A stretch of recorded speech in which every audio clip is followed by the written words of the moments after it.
A year of a plethora of Chainsaw Man content is finally upon us, and with many people holding their breath in anticipation for Fujimoto's work to hit the mainstream, one question is circulating through everyone's mind that's interested. What should you expect from Chainsaw Man in 2022?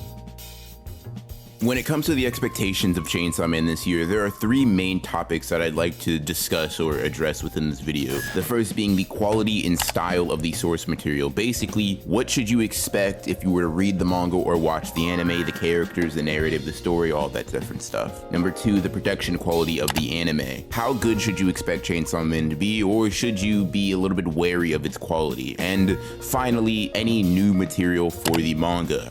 Basically, any news on Chainsaw Man Part 2. Now, let's start off, like I said, with the base content. If you are new to Chainsaw Man or are just interested in watching the anime, what should you expect or be looking for? In terms of story and characters, if you have not experienced Chainsaw Man's manga, I genuinely can only tell you to buckle up when the anime rolls around. Tatsuki Fujimoto, as an author, really likes to lean into this use of extremely strange and sporadic storytelling that at times can leave a viewer confused and discombobulated on a first watch through. This isn't necessarily bad per se, but in order to give you an example, let's take Denji. He is a character so non-conventional that even at a first glance, from his first couple lines of dialogue, most people should be able to tell that he's meant to break the mold of your regular shonen protagonist. Whereas the likes of Asta or Deku are very clearly good people with very solid aspirations and goals from the start of their journey, Denji is a teenager who is very immature, grotesque, and not very steadfast in his goals whatsoever. He is in fact so wishy-washy in what his motivations are, at least initially,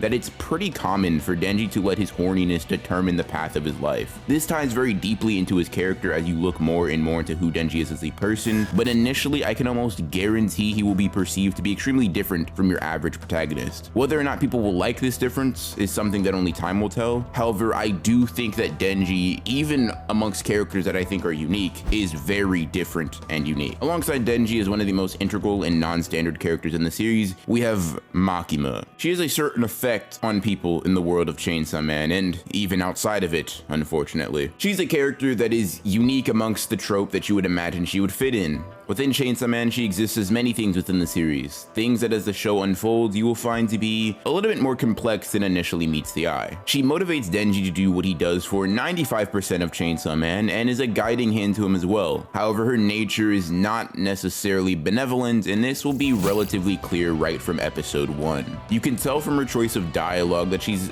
clearly eccentric at the bare minimum, and twisted if you take her words as major red flags to who she is as a character. Regardless, expect Makima to subvert certain expectations that you have for her within the story, and expect the fan base to react in an extremely Denji-like manner when she is on screen. There are several other important characters within the story that are different from what you would initially expect in the manga, but Makima and Denji are two that I think are the most important to managing your expectations with the series. You have other characters like Aki and Power who are super good and influential characters to the narrative, but in comparison to the two I mentioned prior, they conform to their tropes a bit more. Now, one thing that you'll notice throughout this entire video that I'm harping on is Fujimoto, more than anything else, is very unique and stylistic with his writing. You can levy plenty of criticisms at Chainsaw Man if you want that probably have validity to some extent, but one thing I don't think you can reasonably accuse Chainsaw Man of is being bland, boring, or predictable, because he makes it his mission to show his peerless weirdness in almost every chapter. Something that contributes to this is the fact that Chainsaw Man's pacing is far faster than your traditional battle shonen. Hell, even if you look at newer gen shonen or shonen that are just going on now, My Hero Academia, Black Clover, and Demon Slayer is a 1 in terms of pacing. Chainsaw Man, right from the jump, dials it up to 11. Fujimoto really hits the ground running when it comes to the series, and doesn't stop running until he crosses the finish line. I recommend that any anime onlys coming into the series be well aware that Chainsaw Man's pacing moves at breakneck speeds, and you have to do your best to not be thrown for the ride. This is the kind of anime that, honestly, you probably won't be able to understand even if you pay close attention the first time,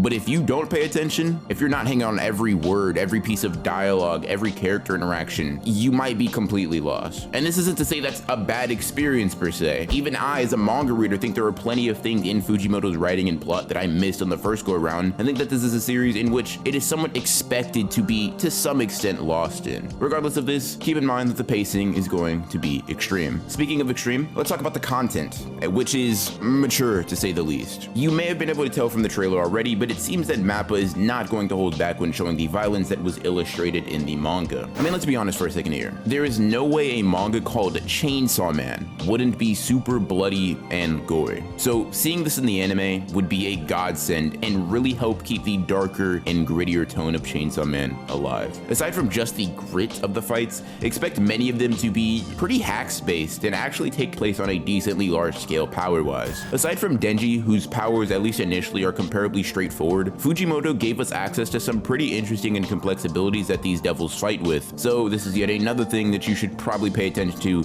if you do not want to be lost. Since I've been harping on the anime for quite some time now, let's talk about what I think you should expect quality-wise from MAPPA Studios' adaptation of Chainsaw Man. I would just like to start this segment of the video off by saying I personally am optimistic and am of the belief that if MAPPA takes care of Chainsaw Man to a similar extent as they did Jujutsu Kaisen animation-wise, there's nothing to worry about. Now, from the trailer and from various leakers within the Chainsaw Man community, we know that MAPPA plans on using quite a bit of CG within the anime. But before you get your pitchforks and torches, before you get upset or concerned though, do keep in mind that it seems the CG is going to be used effectively in order to construct environments and is used in a way that blends nicely with 2D animation. Also keep in mind, some of these characters are so large in scale that it would just be unrealistic to expect them to be animated in the same way as other characters. Rather than clashing with the animation and lowering its quality, I imagine that the use of CG to construct the backgrounds will allow animators more time to improve upon the fights, the character work, and fine-tune all of these smaller things. In terms of staff that is going to be on this project, I really don't think any fear is needed, as the same staff that made the amazing trailer we saw a while back is going to be working on the anime when it comes out sometime in 2022. Staff from anime like Jujutsu Kaisen, Dorohedoro, Vinland Saga, SAO Alicization, Devilman Crybaby,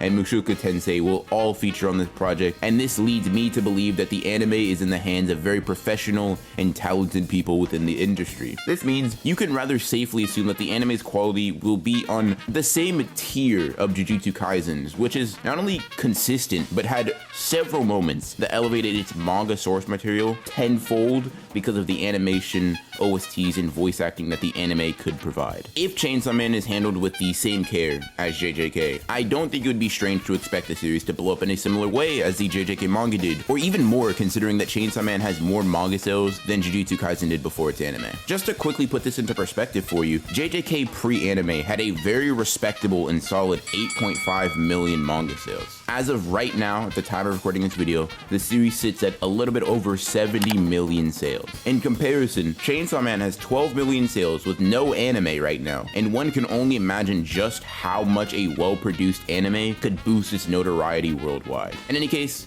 just keep this in mind as you consider putting this anime on your watch list. I am personally optimistic. I think there's a lot of things leading towards this optimism, and I think because MAPPA probably understands how big of an IP Chainsaw Man can be, they're going to be putting in a lot of work to make sure that it looks good. Finally, I'd like to talk about Chainsaw Man Part 2, something that fans of the manga have been waiting for quite a while now. Recently, it was announced that Part 2 of the Chainsaw Man manga has been confirmed to return to Jump Plus sometime in 2022. Unlike the previous two segments of this video, unfortunately, there isn't much information known about the contents of Chainsaw Man Part 2. More specific sources say we can expect the manga's continuation to start sometime in summer, but at the time of recording this video, that is all that is known 100% about the series. There is speculation to be had about the contents of the continuation and what Fujimoto may implement within the story, and if you'd like to see my thoughts on that, let me know down below in the comments to see whether or not I should make a video on that. Overall, Chainsaw Man is a series that will probably blow many people's expectations out of the water, good or bad. Anime watchers and manga readers alike should be able to relish in the quality of this series and everything it has to offer. With more manga content and brand new anime content coming out this year, you should expect a lot of good things to come, all from Chainsaw Man in 2022.